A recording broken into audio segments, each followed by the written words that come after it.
Assalamualaikum warahmatullahi wabarakatuh. Waalaikumsalam warahmatullahi wabarakatuh. Innal hamdalillah nahmaduhu wa nasta'inuhu wa nastaghfiruh wa na'udzu billahi min shururi anfusina wa min sayyiati a'malina. May yahdihillahu fala mudilla lahu wa may yudlil fala hadiya lahu.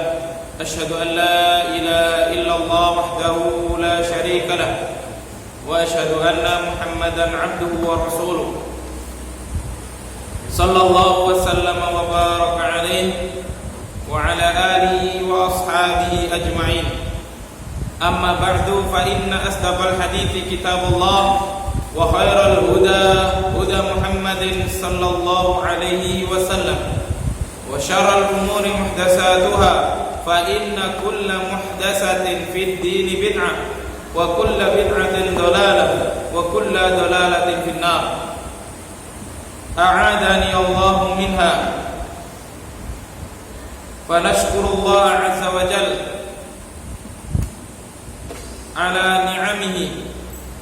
Kami bersyukur kepada Allah Subhanahu wa taala atas nikmat yang telah Allah Subhanahu wa taala berikan, zahiran wa batinan, baik yang zahir maupun yang batin. Dan nikmat yang paling kita butuhkan yakni nikmatul iman wa nikmatul Islam wa hidayatut taufik. Nikmat yang paling kita butuhkan adalah nikmat iman, nikmat Islam, kemudian hidayatut taufik.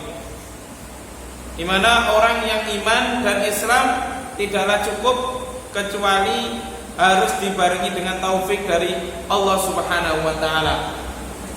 Di mana dengan taufik yang diberikan oleh Allah Subhanahu wa taala kepada kita, maka setiap langkah kaki kita, setiap gerak-gerik kita maka akan senantiasa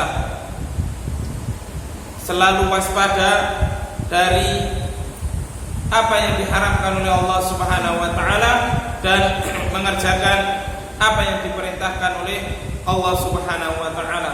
Dan inilah merupakan tanda-tanda wali-wali Allah Subhanahu wa taala. Jika seorang hamba itu telah menjadi walinya Allah, dianggap oleh Allah Subhanahu wa taala sebagai walinya, maka sebagaimana dalam hadis Rasulullah sallallahu alaihi wasallam menyebutkan, maka setiap langkah kakinya maka dia berjalan dengan keridhaan Allah Subhanahu wa taala. Maka pendengaran yang dia pergunakan merupakan pendengaran yang dibimbing oleh Allah Subhanahu wa taala, demikian seterusnya. Ayyuhal ikhwah rahimani wa rahimakumullah. Pada malam hari ini kita melanjutkan pada sesi yang kedua, tips aman dari jin dan santet. Mana pada pertemuan kemarin, pada pertemuan minggu lalu, kita telah membahas bahwasanya tata cara untuk bagaimana diri kita itu bisa aman dari gangguan jin maupun gangguan sihir ataupun santet, maka harus ditempuh dengan dua hal. Ditempuh dengan dua hal. Yang pertama adalah meningkatkan sistem imun tubuh secara fitrah. Dengan cara apa? Dengan cara membiarkan fitrah yang telah Allah Subhanahu wa taala tetapkan dan tidak merubah fitrah tersebut. Adapun yang kedua adalah meningkatkan sistem imun tubuh dari sistem imun tubuh dengan melalui sebuah upaya. Dan melalui sebuah upaya ini terbagi menjadi dua. Meningkatkan sistem imun tubuh dengan melakukan hal-hal yang positif.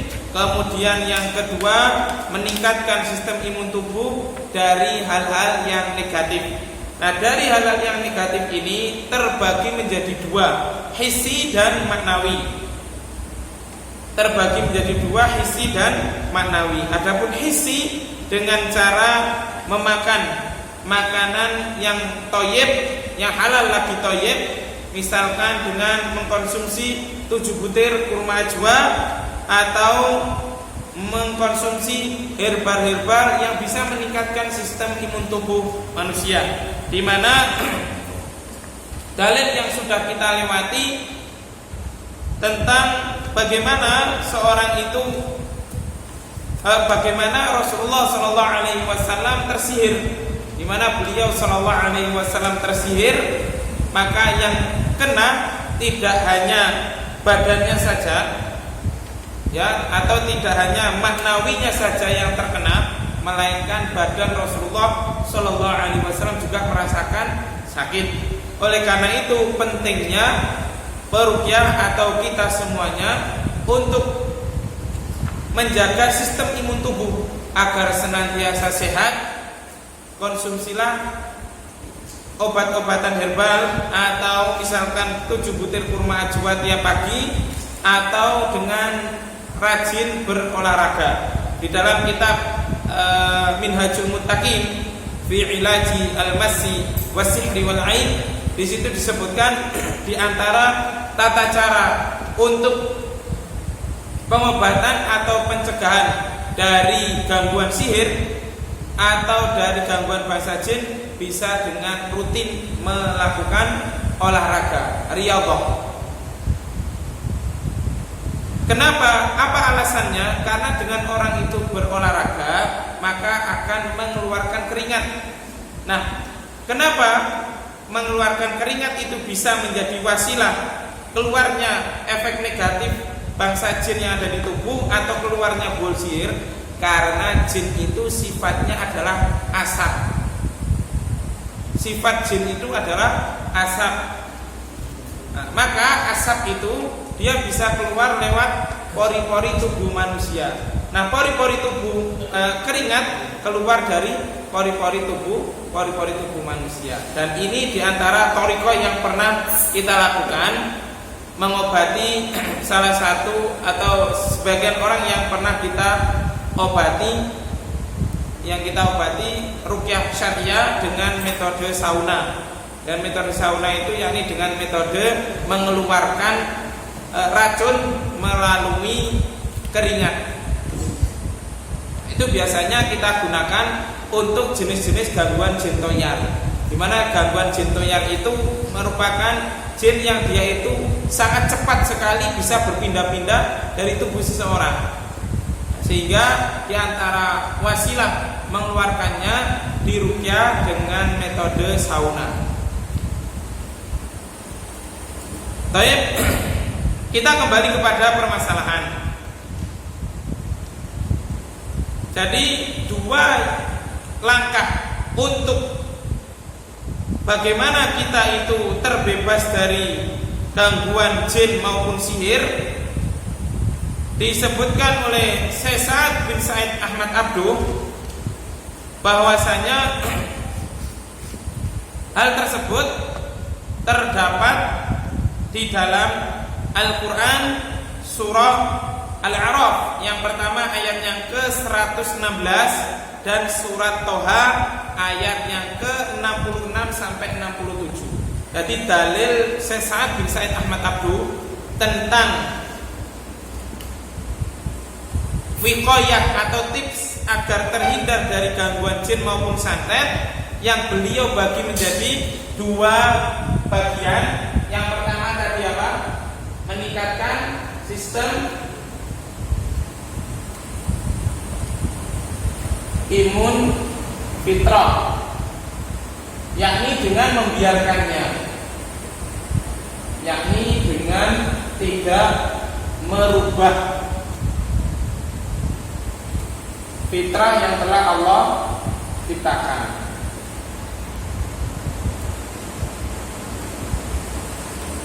Kemudian yang kedua, meningkatkan imun tubuh dengan sebuah tindakan.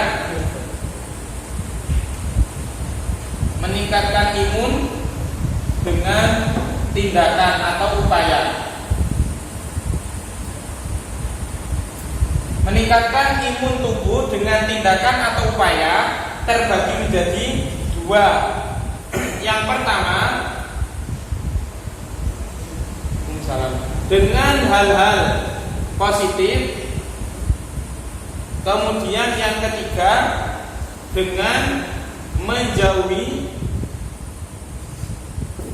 menjauhi hal yang negatif. Menjauhi hal yang negatif ini terbagi menjadi dua. Ada yang sifatnya hissi atau badan dengan cara mengkonsumsi kurma ajwa.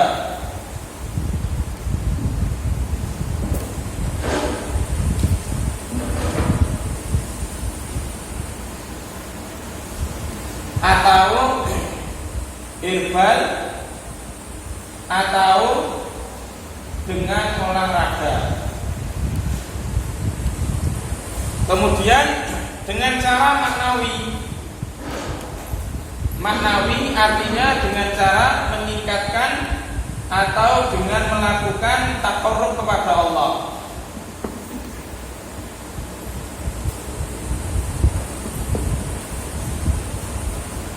Dengan taqarrub kepada Allah. Ini adalah ringkasan dari pembahasan yang kita bahas pada Senin kemarin tentang bagaimana seorang itu agar terhindar, atau tips bagaimana seorang itu agar bisa menjaga dirinya dari gangguan jin maupun gangguan sihir. Nah, nanti di sini Masya Allah tadi sempat saya baca-baca, saya saat itu sampai membuat diagram untuk, nah ini penting juga bagi peruqyah agar kita bisa menentukan langkah pengobatan bagi orang yang kita ruqyah. Maka kalau kita mau mengobati orang yang terkena gangguan sihir maupun jin, maka kita harus memperhatikan dua ini dulu. Kalau kita sudah bisa memperhatikan ini, mendiagnosa dua ini yang ada pada diri orang yang akan kita ruqyah, maka baru kita bisa menentukan apakah kekuatan jin yang ada di tubuh orang itu kuat, lemah, ataukah sedang. Nah, ini sebagaimana disebutkan oleh Sesaat. Ini Masya Allah, memang Sesaat itu saya katakan termasuk orang yang unik dalam membahas masalah sihir. Maksudnya jeli sekali. Karena di sini disebutkan bahasanya ini merupakan disertasi doktoralnya beliau. Jadi beliau doktoralnya, risalah doktoralnya menulis buku Maradus Sihir ini. Jadi pembahasan beliau dalam masalah sihir ini sangat terskema betul. Dan ini merupakan Masya Allah anugerah yang diberikan oleh Allah Subhanahu Wa Taala kepada beliau. Dan ini dan beliau ketika datang ke Indonesia kemarin sekitar kurang lebih 7 bulan yang lalu kalau tidak salah, beliau mengatakan bahasanya untuk disertasi profesornya beliau akan mengambil sampel darah manusia dan di lab, maka akan bisa diketahui orang ini terkena gangguan sihir dan berapa jin yang ada di dalam tubuh orang tersebut. Berikut juga umurnya. Ya Allah wa'alam nanti bagaimana yang akan beliau disertasikan. Insya Allah semoga saja beliau diberikan taufik oleh Allah, umur panjang dan diberikan keistiqomahan, dan agar senantiasa tetap dalam koridor manhaj salaf dalam masalah ruqyah syariah dan penanganan sihir ini. Baik, tadi sebagaimana kita sebutkan, dalil dari statementnya Sesaat bin Said Ahmad Abduh ada di dalam surat Al-A'raf. Jadi dalilnya ada di surat Al-A'raf ayat yang ayat ke berapa? 116 sama surat Toha ayat yang ke berapa? 66 sampai 67. Silakan yang HP-nya ada aplikasi Al-Quran terjemahnya dibaca. Nanti saya sebutkan. Silakan dibaca.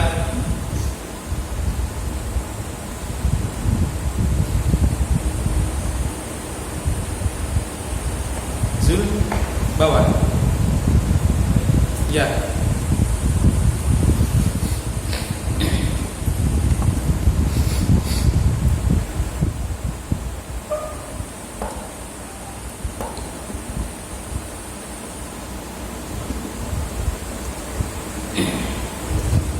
Silakan dibaca surat Al-A'raf dulu. Surat Al-A'raf ayat yang ke-116. Ya, silakan dibaca.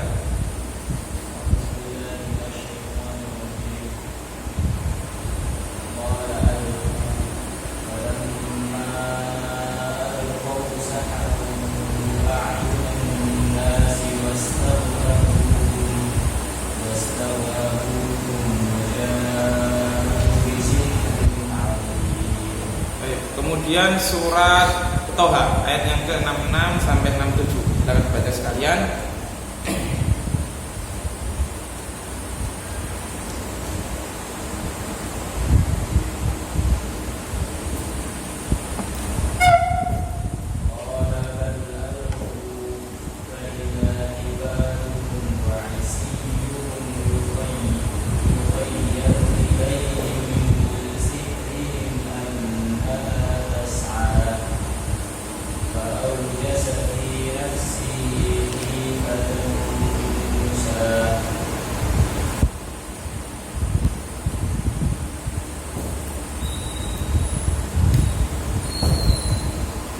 Di dalam ayat yang dibaca tadi ada dua kalimat.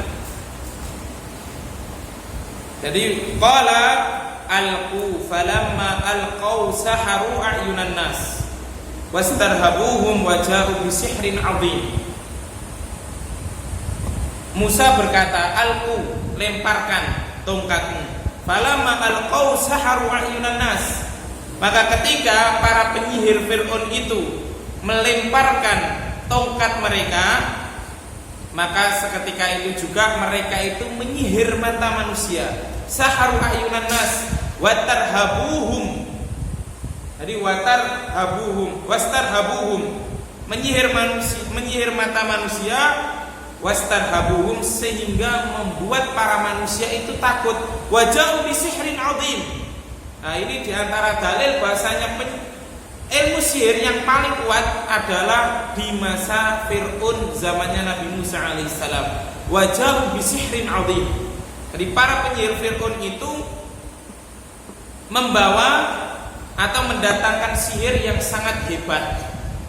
Tapi meskipun disebutkan oleh Allah Subhanahu wa taala sihir di zaman Fir'aun merupakan sihir yang kuat, tapi Allah Subhanahu wa taala katakan bahasanya sihir itu lemah. Sihir itu lemah pada hakikatnya. Wala yuflihu sahiru haitsu ata. Tukang sihir itu tidak akan menang dari jalur manapun. Kemudian dalam surat Toha disebutkan qala bal alqu fa idza hibaluhum wa asiyuhum yukhayyalu ilaihi min sihrihim annaha tas'a fa aujasa fi nafsihi khifatan Musa. Maka Musa merasa takut. Jadi perbedaannya fa'aujasa, merasa, fi nafsihi khifatan, rasa takut. Jadi ketika para penyihir Fir'aun bereaksi mengeluarkan sihirnya, maka ada dua keadaan.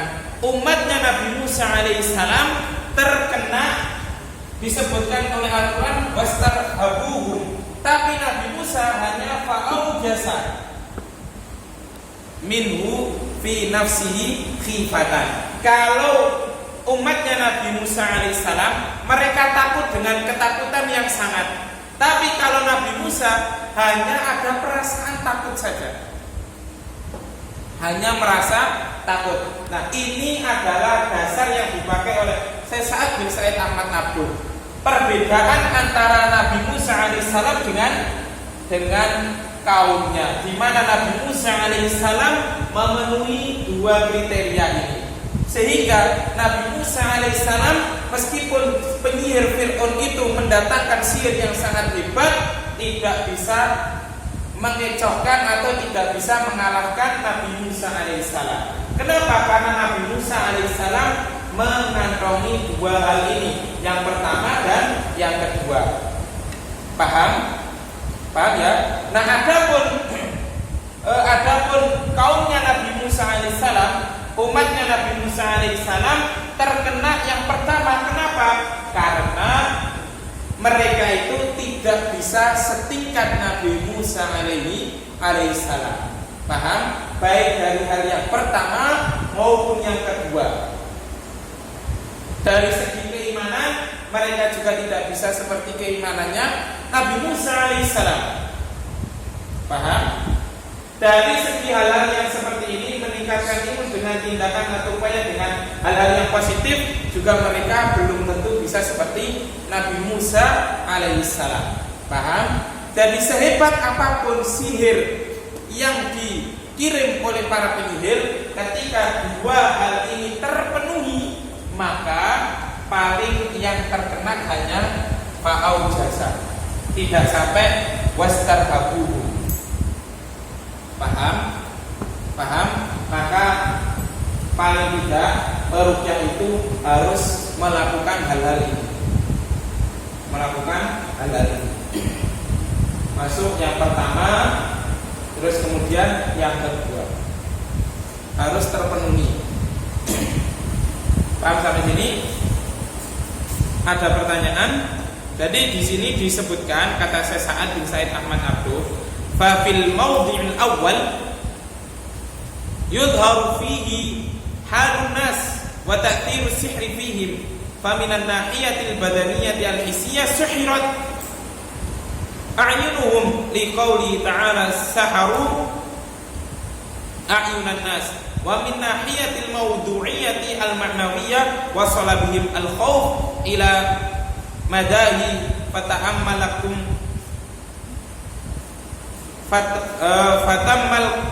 fatamalakahum ar-ru'b liqauli ta'ala fastarhabuhum. Kata Syekh Sa'ad, maka dalam ayat yang pertama itu ini juga merupakan dalil bahwasanya sihir itu tidak hanya mengena badan saja, tidak hanya mengena perasaan saja, tapi juga mengena badan. Di mana dalilnya Allah Subhanahu wa taala tadi katakan saharu a'yunan nas, bisa mengelabui mata manusia. Jadi badan atau panca indera manusia bisa terkena sihir. Nah, inilah yang menjadi alasan juga oleh Syekh Sa'ad bin Said Ahmad Abduh bahwasanya sihir itu terkadang juga bisa membuat orang itu sakit. Baik sakitnya itu bisa dideteksi medis maupun tidak. Yang pertama. Yang kedua, dalilnya bahwa sihir itu mengena perasaan manusia, tidak hanya mengena badannya, yakni wastarhabuhum, menimbulkan rasa takut sehingga mereka itu takut kepada sihir tersebut dan kurang begitu takut dengan Allah Subhanahu wa taala. Fa fil maudhi tsani, adapun yang kedua tentang Nabi Musa alaihissalam, yadhharu fihi hal Musa, menjelaskan bagaimana keadaannya Nabi Musa alaihissalam, wa ta'thiru sihri alaihi, dan menjelaskan dampak sihir yang mengena kepada Nabi Musa. Dampak yang terkena pada Nabi Musa alaihissalam yukhayyalu, tapi dalam ayat yang pertama tadi saharu, dalam surat Al-A'raf tadi saharu a'yunan nas, mereka menyihir mata manusia. Tapi kalau Nabi Musa konteksnya bukan saharu, tapi yukhayyalu, hanya mengelabui mata Nabi Musa alaihissalam. Seakan-akan kata Allah Subhanahu wa taala, anha tas'a, seakan-akan berjalan padahal tidak. Tapi kalau kaumnya Nabi Musa melihat bahasanya berjalan betul. Paham? Ini letak perbedaannya. Nah, wa min nahiyatil mawdu'iyyati al-manawiyah ahassa Musa bi yasirin minal khauf yadullu alaihi qauli ta'ala fa aujasa bi nafsihi khifatan.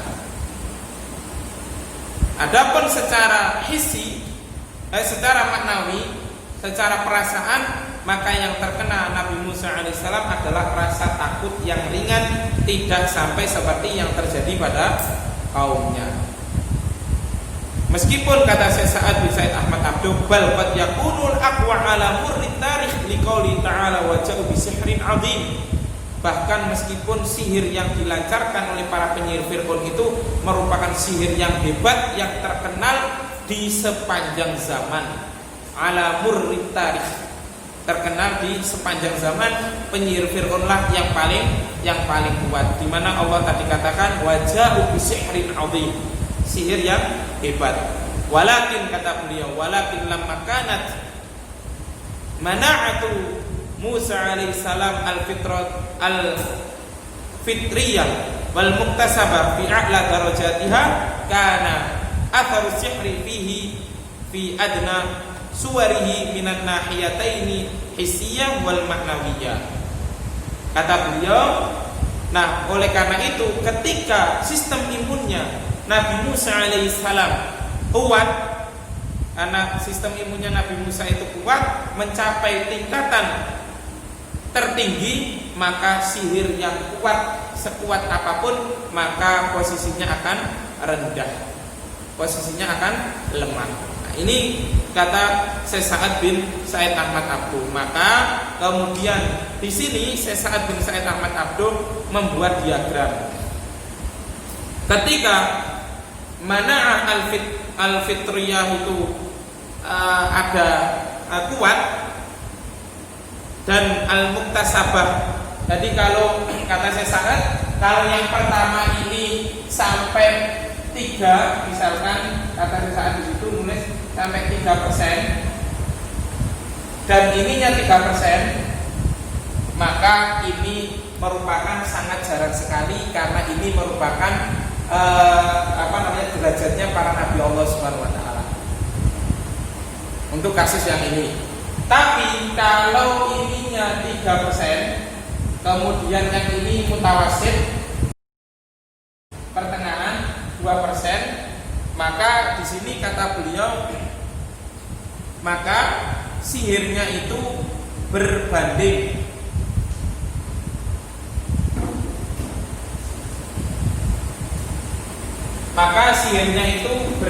artinya kekuatannya itu lemah. Jadi kalau seorang itu mengantongi ini 3%, kemudian ini 5%, 2% menjadi 5%, maka kata beliau 5 berbanding 6. 6 maksudnya 6 ini adalah kekuatan sihir, kemudian yang 5 ini adalah sistem imun manusia. Maka 6 dikurangi 5 hanya tinggal 1, maka ini merupakan jenis sihir yang lemah atau mudah dikalahkan. Paham? Nah, adapun dan begitu seterusnya. Kalau ininya cuma 2%, kemudian ininya 2%, maka 6:4, berarti mutawasito kata beliau. Maka kekuatan sihir yang ada di tubuh seorang itu pertengahan, sehingga pengobatannya pun membutuhkan waktu yang lumayan. Kemudian kalau sistem imunnya lemah, maka sihirnya kuat. Maka di situ sistem pengobatan orang yang terkena sihir pun harus bertahap dan berangsur lama. Paham sampai sini? Nah, kemudian kata beliau Syekh Sa'ad bin Said Ahmad Abduh, maka untuk penyempurna seseorang agar dia itu terbebas dari gangguan sihir atau dijaga Allah Subhanahu wa taala dari gangguan sihir maupun jin, maka kata beliau wa yahsulu bitamassuki bima nassa alaihi asyar minal kalami alladhi yuqalu bi ghardi taharruzi minal isabati bisihri. Maka kata beliau, di antara tips-tips untuk menjauhkan atau menjaga diri seseorang dari gangguan jin maupun sihir, yang pertama yakni dengan menjalankan atau berpegang teguh dengan apa-apa yang telah diperintahkan oleh syariat Allah Subhanahu wa taala. Ini bisa tolong dihapuskan. Sambung.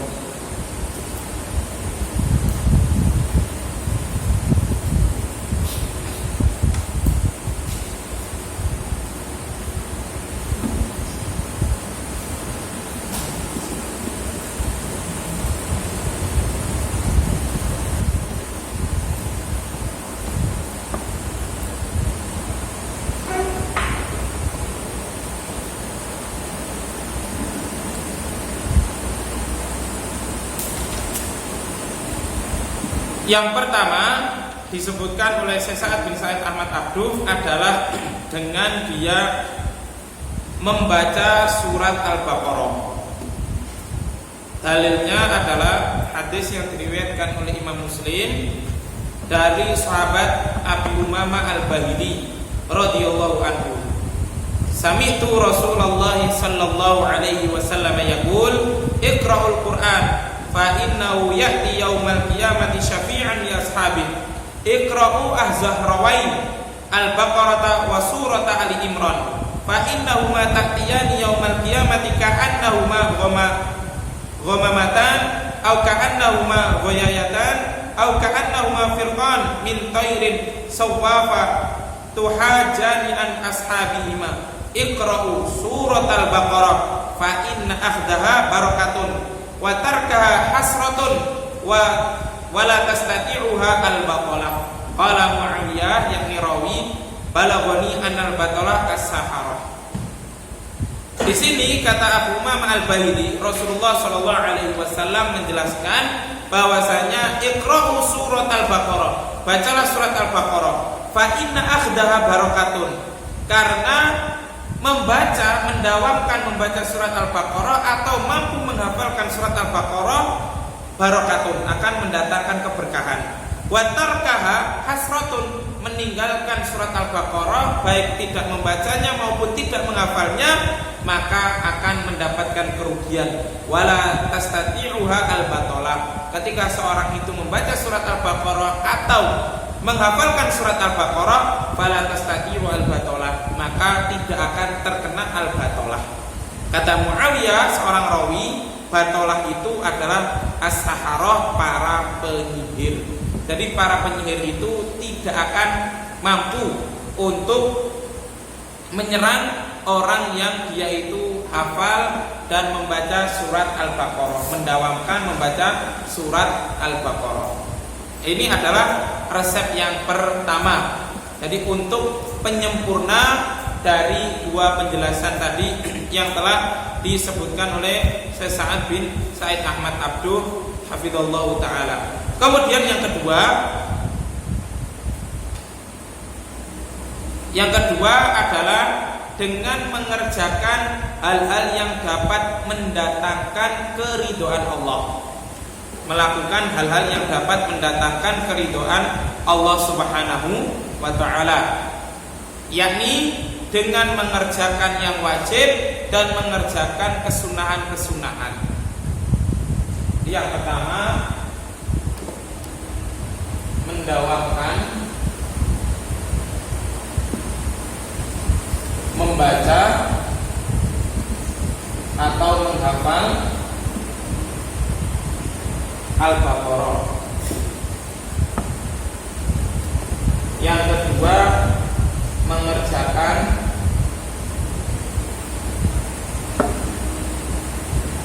hal-hal yang dapat mendatangkan keridhaan Allah.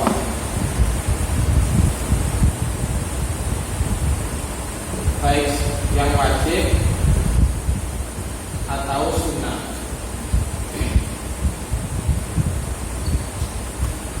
Dalilnya yakni hadis dari sahabat Abu Hurairah radhiyallahu anhu yang diriwayatkan oleh Imam Bukhari nomor hadis 6502.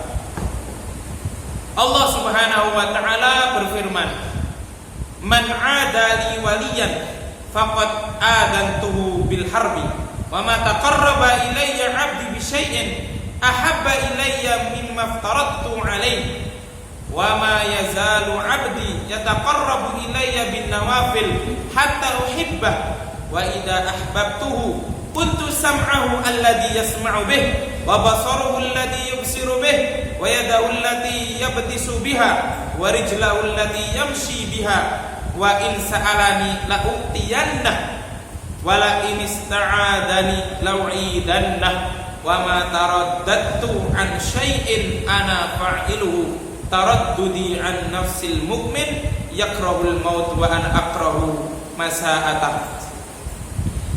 Dalam hadis ini Allah Subhanahu wa taala berfirman, barang siapa yang memusuhi waliku, memusuhi wali Allah Subhanahu wa taala, maka sungguh aku telah mengumumkan perang terhadapnya. Bagaimana seorang itu bisa menjadi wali Allah Subhanahu wa taala?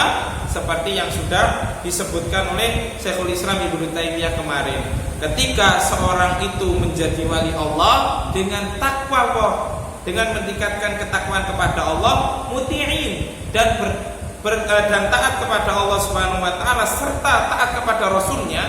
Jadi orang yang menjadi wali Allah adalah orang yang bertakwa, taat kepada Allah dan Rasulnya.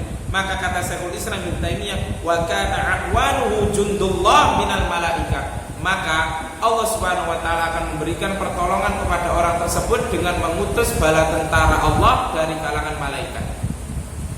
Jadi orang yang memusuhi wali Allah sama saja dengan memusuhi Allah Subhanahu wa taala. Langsung Allah Subhanahu wa taala yang akan mengutus bala tentaranya dari kalangan malaikat. Bahkan di sini disebutkan oleh Syekhul Islam Ibnu Taimiyah wal jinnil mu'min wa ghairihim. Dan Allah Subhanahu wa taala juga akan mengutus para jin mukmin untuk membantu wali Allah Subhanahu wa taala ketika dimusuhi oleh orang lain. Ini diantara atau cara yang kedua. Jadi mengerjakan hal-hal yang diwajibkan, kemudian sunnah-sunnah pun dikerjakan. Nah, kalau orang sudah mengerjakan ini, maka akan menjadi wali Allah Subhanahu wa taala. Ketika orang itu menjadi wali Allah, bukan dideklarasikan oleh orang ya, karena wali Allah itu sifatnya hanya Allah Subhanahu wa taala yang tahu, dirinya sendiri tidak tahu. Kalau orang itu sudah dianggap wali oleh Allah Subhanahu wa taala, maka kalau ada orang yang memusuhinya, siapapun dia, baik dari golongan jin maupun manusia, maka Allah Subhanahu wa taala umumkan perang dengan mereka. Allah Subhanahu wa taala akan menurunkan bala bantuannya, bala tentaranya dari golongan malaikat Allah Subhanahu wa taala. Wa ma taqarraba ilayya 'abdi bi syai'in ahabba ilayya mimma aftaradtu 'alaihi. Nah, ini di antara dalilnya. Dan tidak ada suatu amalan yang aku cintai kepada hambaku dari dia mengerjakan apa yang telah aku wajibkan.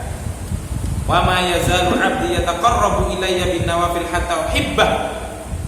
Kata Allah Subhanahu wa taala, dan ketika seorang hamba itu senantiasa mengerjakan amalan-amalan sunnah sampai aku mencintainya, fa idza ahbabtuhu, ketika aku sudah mencintainya, kuntu sam'ahu alladhi yasma'u biha, maka pendengaran yang dia pakai itu merupakan pendengaranku, kata Allah Subhanahu wa taala. Maksudnya artinya orang itu akan mendengarkan hal-hal yang positif saja. Jadi ini disyarah oleh ulama, bukan orang itu menyatu dengan makhluk, bukan Allah Subhanahu wa taala itu menyatu dengan makhluk. Karena ini diantara dalil yang dipakai ajaran manunggaling kawula Gusti. Mana di sini Allah Subhanahu wa taala katakan bahwasanya ketika orang itu sudah menjadi wali Allah, maka pendengaran hamba ya pendengaran Allah. Kemudian ketika dia melihat juga penglihatan Allah Subhanahu wa taala. Dan ketika dia berjalan, maka dia berjalan dengan kakinya Allah Subhanahu wa taala. Dan Allah katakan wa in sa'alani la'utiyanna, ketika dia minta kepadaku pasti aku akan kasih. Pasti aku akan beri dia apa yang dia minta. Tapi di sini disebutkan oleh ulama semisal Imam Ibnu Hajar Al-Asqalani bahwasanya yang dimaksud di sini adalah ketika orang itu menjadi wali Allah, maka seluruh anggota badannya, baik mata, pendengaran, tangan maupun kakinya akan dijaga oleh Allah Subhanahu wa taala dari hal-hal yang diharamkan. Jadi ringkasnya di sini adalah intinya kembali kepada permasalahan tadi, mengerjakan hal-hal yang dapat mendatangkan keridhaan Allah, baik yang wajib maupun sunnah. Maka kata Syekh Sa'ad, fa in kana raqi min awliya'i ta'ala harabat minhu syayatin wa yassarallahu lah wa kana sababan fi syifa'i man arada min ibadi. Ketika seorang peruqyah itu termasuk bagian dari wali-wali Allah Subhanahu wa taala, maka setan itu akan kabur dan Allah Subhanahu wa taala akan memberikan kemudahan baginya dan dia akan menjadi sebab kesembuhan seorang yang diruqyahnya. Tapi jangan sekali-kali peruqyah itu menganggap dirinya ketika dia itu telah berhasil mengobati seorang lewat perantara ruqyahnya, jangan sampai sombong. Jangan sampai dia mengatakan, berarti saya ini termasuk walinya Allah. Buktinya ketika saya mengobati orang, saya meruqyah orang, bisa sembuh orangnya. Tidak boleh seperti itu. Nasihatnya Syekh Wahid Abdul Salam Bali, meskipun meskipun orang itu sembuh, Allah memberikan kesembuhan seseorang lewat perantara kalian, maka jangan sampai mengatakan orang itu telah aku sembuhkan, dan janganlah sombong.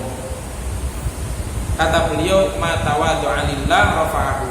Barang siapa yang tawadhu karena Allah Subhanahu wa taala, maka Allah akan angkat derajatnya. Jadi tidak boleh apalagi menganggap, berarti saya walinya Allah. Buktinya saya ketika meruqyah berhasil. Jangan kata saya saat, kalau orang itu menjadi wali Allah, maka dia akan menjadi sebab kesembuhan seseorang. Jadi perkataan saya saat ini benar, tapi kemudian menuding dirinya sebagai wali Allah Subhanahu wa taala itu tidak diperbolehkan. Di mana Allah Subhanahu wa taala sebutkan, wala tuzakku anfusakum innallaha huwa a'lamu biman ittaqa. Jangan kamu menganggap bahasanya dirimu itu yang paling suci, yang paling baik. Karena Allah Subhanahu wa taala itu lebih mengetahui siapa yang paling bertakwa kepada Allah Subhanahu wa taala. Kemudian yang ketiga di antara tips untuk terjauhkan atau terbebas dari gangguan jin dan sihir adalah al-isti'adah, meminta pertolongan kepada Allah Subhanahu wa taala.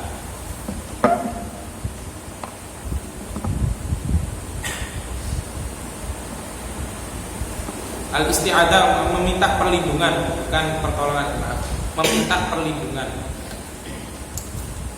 Yang ketiga adalah isti'adah,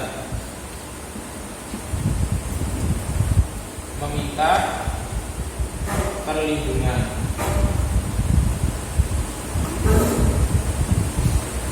Meminta perlindungan kepada Allah Subhanahu wa taala, dan ini bisa dengan cara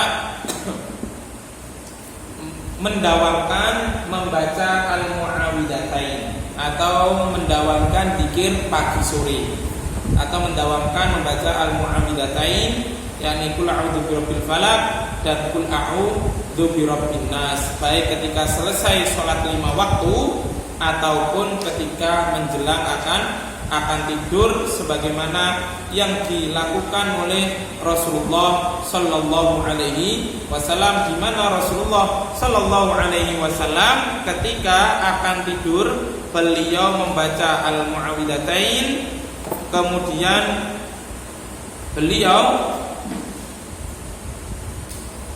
membaca surat Al-Ikhlas, kemudian membaca surat Al-Mu'awwidhatain, kemudian meniupkan kedua telapak tangannya, dan kemudian beliau mengusapnya ke seluruh tubuhnya sebanyak 3 kali.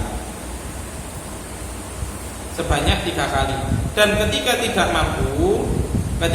mampu maka bisa dibantu oleh orang lain. Misalkan bisa dibantu oleh istrinya bagi yang sudah punya istri, walaupun yang belum ya bisa dibantu oleh temannya.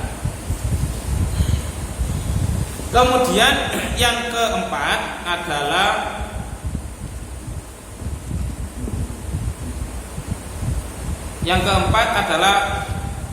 isti'anah. Kalau tadi isti'adah, yang keempat adalah isti'anah. Isti'anah adalah meminta pertolongan.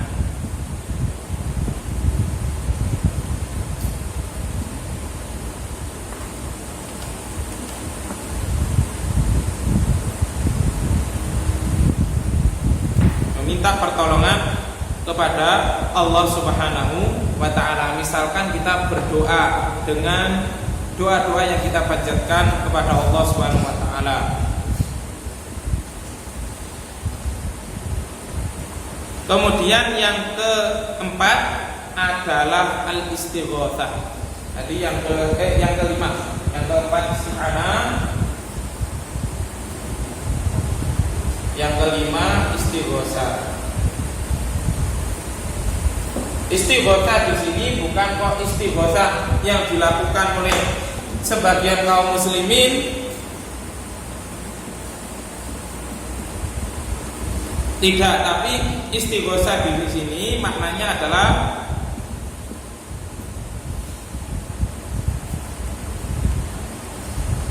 istighosah di sini maknanya itu adalah tahtassu bi raf'id doror. Kalau isti'anah tadi berbeda dengan istighosah, dan juga istighosah berbeda dengan isti'adah, meskipun maknanya hampir sama.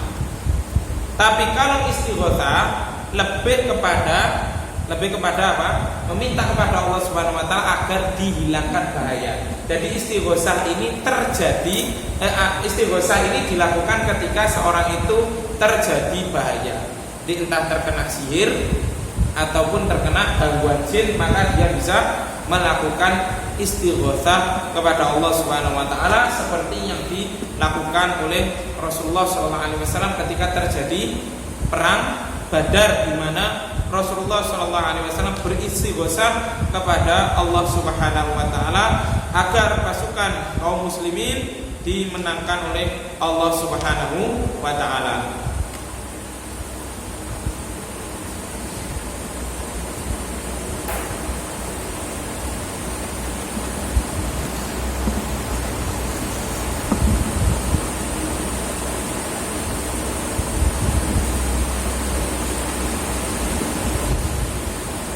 Nah, di sini disebutkan in kana qabla husulil marad fal masyru' fi haqqi al isti'adah wa dhalika bima syuri'a lahu min al adhkar aw bima thabatat sihhatuhu aqlan min al wasaili wa asbabil madiyati kal liqahat wat tu'um allati tu'khadhu qabla husulil marad.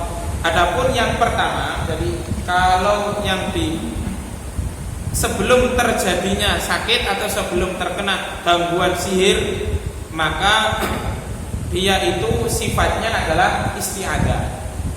Jadi prosesnya isti'adah, meminta perlindungan Allah Subhanahu wa taala. Adapun isti'anah ketika sudah terkena gangguan jin maupun gangguan sihir, meminta pertolongan kepada Allah Subhanahu wa taala.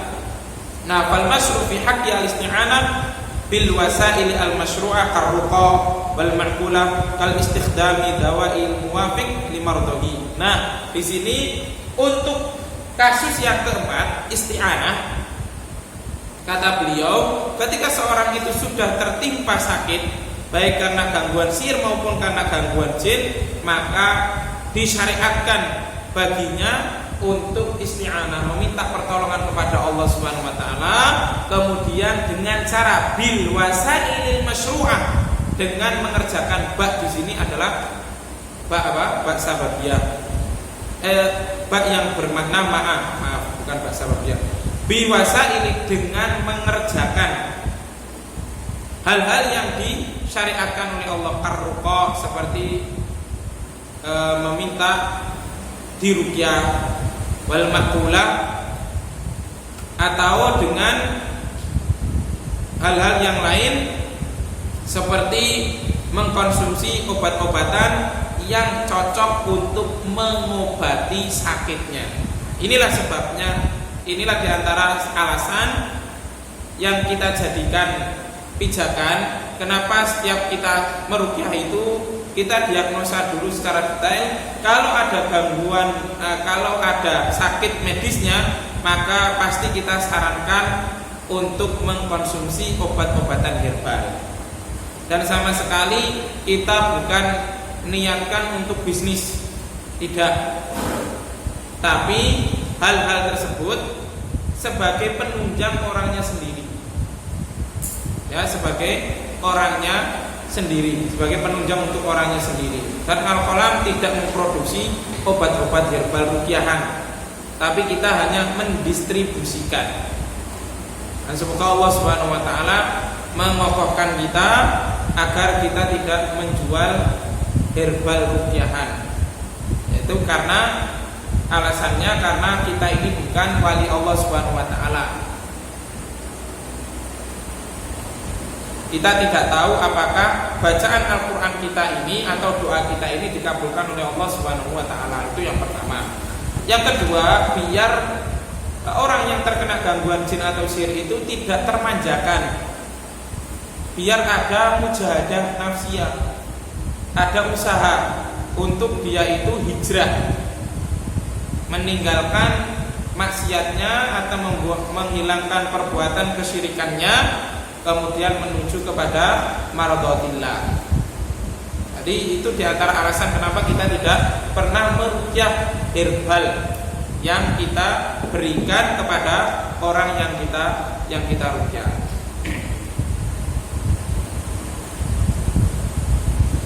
Kalau orang itu dikasih asupan herbal-herbal yang sudah ruqyahan, maka akan termanjakan, artinya dia tidak akan ada wasilah atau tidak ada niatan untuk menjadi yang lebih baik dengan alasan herbal ini sudah diruqyah oleh ustadznya, maka dia tidak ada rasa untuk membentengi dirinya. Padahal kasus gangguan jin maupun sihir itu tidak semudah yang dibayangkan. Jadi ini sekali lagi ini diantara alasan kita kenapa kita di sini mendistribusikan obat-obatan herbal, dan obat-obat herbal yang kita berikan kepada orang-orang yang kita ruqyah itu bukan asal-asalan. Artinya bukan asal-asalan itu bukan hanya dengan konsumsi obat sauda kemudian madu, enggak. Tapi kata saya saat di sini kastikhdamid dawa al-muwafiq limardihi, menggunakan obat-obatan yang sesuai dengan sakitnya. Jadi kalau orangnya itu sakit lambung, ya kita kasih herbal-herbal yang di situ ada konsumsi yang ada bahannya bagus untuk lambung, misalkan kunir atau temulawak.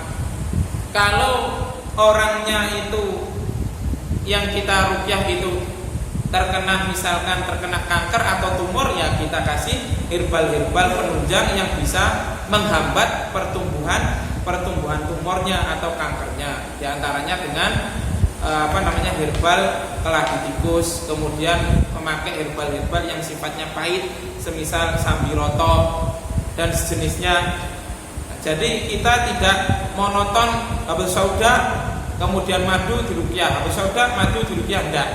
Tapi kata saya saat ini kastikhdamid dawa al-muwafiq limardihi. Jadi memakai herbal yang sesuai dengan penyakit yang dialami. Kalau orangnya terkena gangguan gumliwang-liwung, artinya pikirannya depresi, ya kita kasih herbal-herbal yang di situ ada suplemen untuk otak, misalkan dengan konsumsi daun pegagan dan sejenisnya, dan juga konsumsi lele atau konsumsi ikan gabus. Nah, itu termasuk makanan-makanan yang bisa memberikan suplemen otak, dan begitu seterusnya. Baik, mungkin sampai sini dulu. Ada yang dipertanyakan, silakan. Tidak ada? Kalau tidak ada yang ditanyakan, kemudian ada tambahan lagi dari Syekh Wahid Abdus Salam Bali, untuk mencegah dari seorang itu agar tidak terkena gangguan jin maupun sihir. Yang pertama adalah di sini sudah saya sebutkan, al-muhafadzah ala adhkarin nabawiyah, senantiasa berzikir kepada Allah Subhanahu wa taala dengan zikir-zikir yang sahih.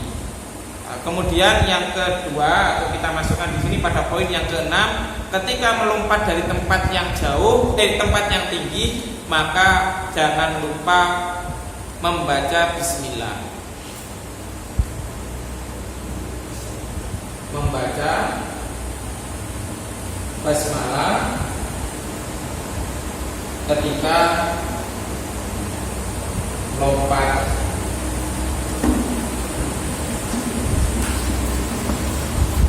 Kemudian yang ketujuh, nah ini tujuannya kenapa kok ketika meloncat itu membaca basmalah? Karena kita tidak tahu Bisa jadi ada jin yang berada di bawah kita, sehingga kalau kita tidak membaca basmalah akan mengena kepada jin tersebut. Nah, yang sudah kita bahas pada pembahasan yang telah lalu, jin itu masuk ke dalam tubuh seseorang bisa jadi karena sebab manusianya itu menyakiti jinnya. Nah, kalau kita membaca basmalah, maka jin itu tidak akan mendengar bacaan kita, kemudian dia akan pindah. Ataupun ketika dia itu tidak benar bacaan basmalah yang kita baca, kalau tidak dengan basmalah itu kita akan diberikan perlindungan oleh Allah Subhanahu wa Ta'ala. Ini rahasianya kenapa Syekh Wahid Abdul Salam Bali ketika melompat diharuskan membaca basmalah. Kemudian yang ketujuh, ketika membuang air yang panas, maka baca juga basmalah. Membaca basmalah saat membuang air panas. Kemudian yang ke-8, ketika masuk di ruangan yang gelap, membaca basmalah.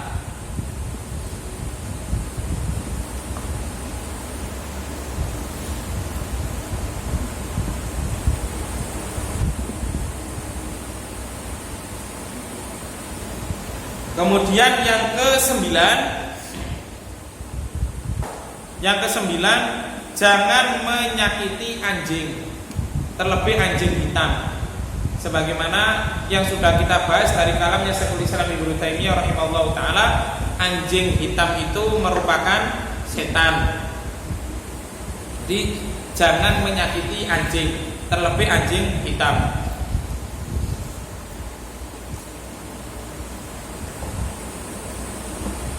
Yang ke-10, jangan tidur sendirian. Ketika ingin tidur, masa larinya ke nikah. Maksudnya jangan tidur sendirian itu ketika di rumah atau di ruangan. Kalau tidak ada temennya, jangan tidur di situ. Nah, kalau serumah ada ayah, ada ibu, ada adik, meskipun tidur di kamar ya itu berarti tidak terhitung sendirian.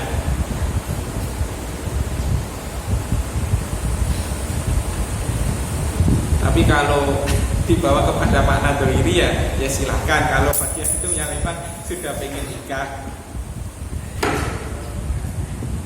Kemudian jangan tidur sendirian, dan ketika hendak tidur berwudu dan membaca doa ketika akan tidur. Itu lanjutannya. Keberapa sekarang? Ke-11. Ya, ke-11, jangan kencing dan buang kotoran di lubang.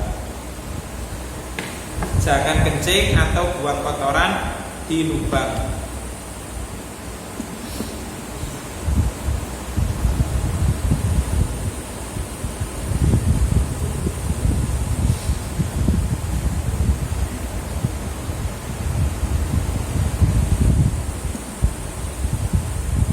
Kemudian yang ke-8, yang keberapa?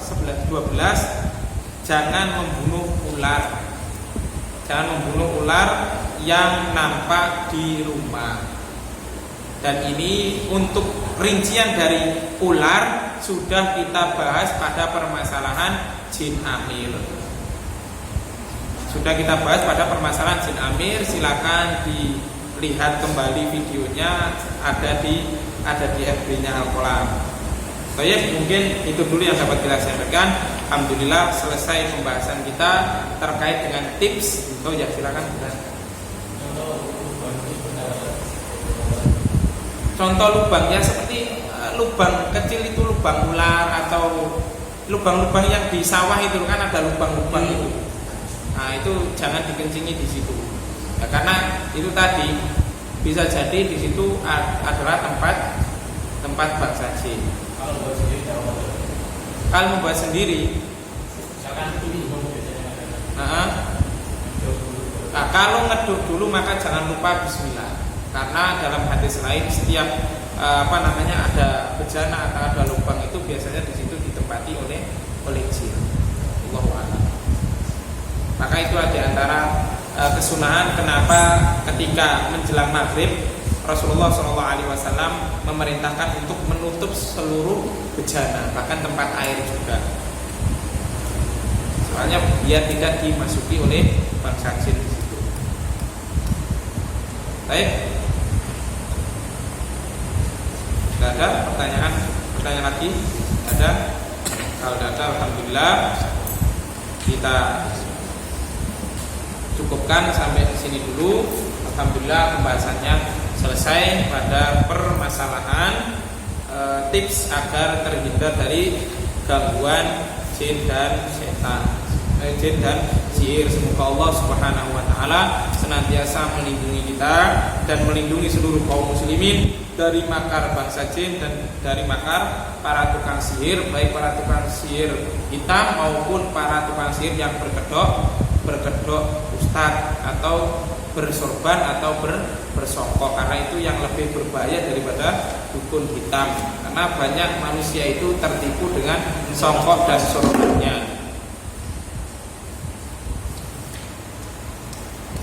Baik, Allah Ta'ala ala bisawab wal ilmu indallah. In uridu illa al-islaha mastata'tu wa ma taufiqi illa billah alaihi tawakkaltu wa ilaihi unib. Subhanaka Allahumma wa bihamdika asyhadu an la ilaha illa anta astaghfiruka wa atubu ilaik. Wa akhiru da'wana alhamdulillahi rabbil alamin. Wassalamu alaikum warahmatullahi wabarakatuh.